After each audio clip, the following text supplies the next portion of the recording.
this be the way out? Please! Ah! Almost there! No! I can't let go!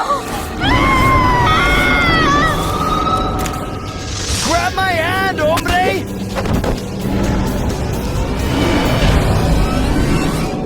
Look, you better show me the way out of here. I've been through enough today, and I'm not afraid to. You hear that, guys? Oh, that was a good one, mamacita. Really? You think you can take me? Well, maybe you can take me, but not this guy right here. No, sir. Ah! What is that thing?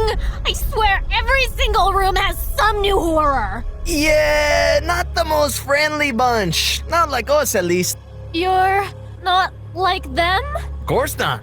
Well, not anymore. I gave up my life of crime long ago. I was a human for most of my life. My old man was a salsa dancer, you see. A real popular one where I was from. And I wanted to be just like him. I had the best memories with him. I wish I got to make more, but unfortunately, he got very sick. And no matter what medicine or treatments he received, his condition just got worse and worse. One day he just passed away. It was a horrible tragedy.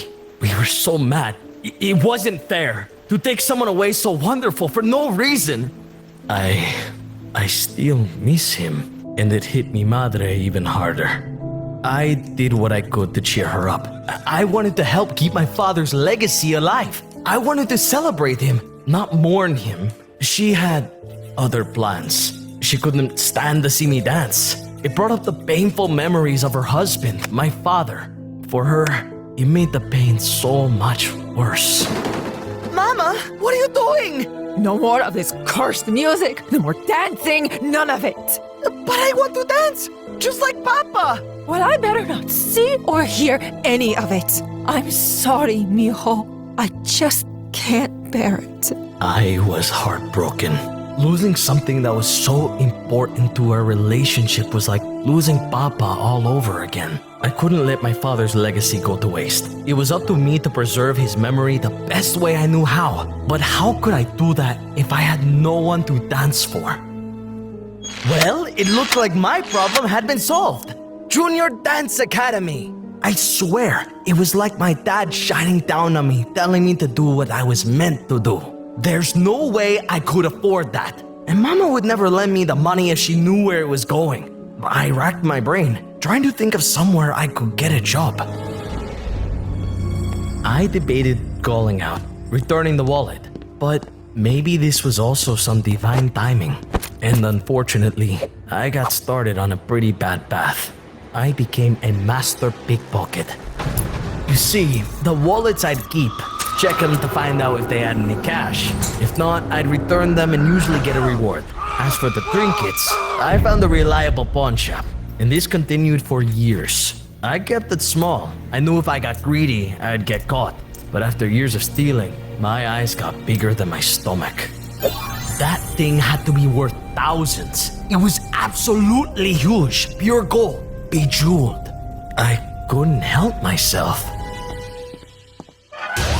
Thief! Stay right where you are! And I got caught red-handed.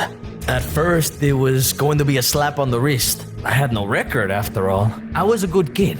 Kept my head down, did my work, got straight B's.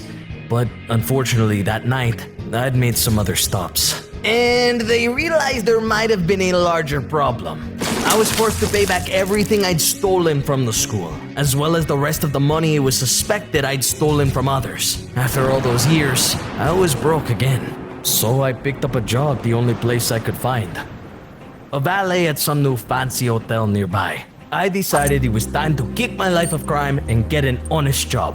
I decided I could make a little extra money another way.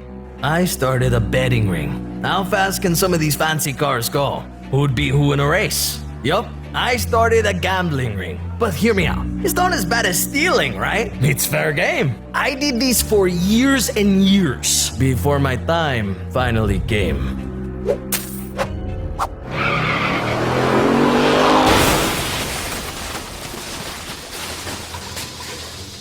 Oh no, Oh no, You delinquent! I messed up, and I had to pay the price. You ruined my car! Do you know how much that thing costs? More than you'll ever be worth, that's for sure. I'm sorry, I'll pay for the damages. Absolutely you will. And I'll pay you extra if you don't tell my boss. Please. And just like that, everything I earned was gone again. Maybe this should have been a sign to end my thieving ways for sure. But no, all it did was make me angry. I wasn't about to be made a fool of again, so I set up a heist of sorts. You see, I created a fake show at the hotel ballroom. I faked a performance as a salsa dancer, and I was amazing. I felt alive again. I almost forgot my mission. I brought up guest participants, and when we were dancing close, I pickpocketed their jewelry, their watches, anything from their pockets. It was a flawless plan. Not to mention all the ticket sales I made. Surprisingly high. Maybe once I got on my feet, I could really be a dancer. But I was busted for real this time by my boss, Mr. Pennybags. I knew there was no going back. I would at least lose my job, if not go to prison. He performed some kind of evil ritual, and I was transformed into something inhuman, something monstrous. El Goblino, the creature I am now. He not only transfigured my body, he warped my mind. I went from a thief to an absolute monster. No more sneaking around. I was straight up attacking anyone I thought could give me what I want. And what I wanted was gold, jewels, money, anything that could make me rich. And it was a thirst that could never be quenched. I hurt people, kind people, who didn't deserve it. I got myself locked in a battle I had no chance of winning, and Bob here sacrificed himself to save me. When I really thought about it, I couldn't remember the last time someone did something like that for me, or even just something kind. I'd always been the thief, the reject, the delinquent, and so I changed my ways. Now I work alongside these fine gentlemen, together, providing wary travelers with what they need. So, you don't steal anymore?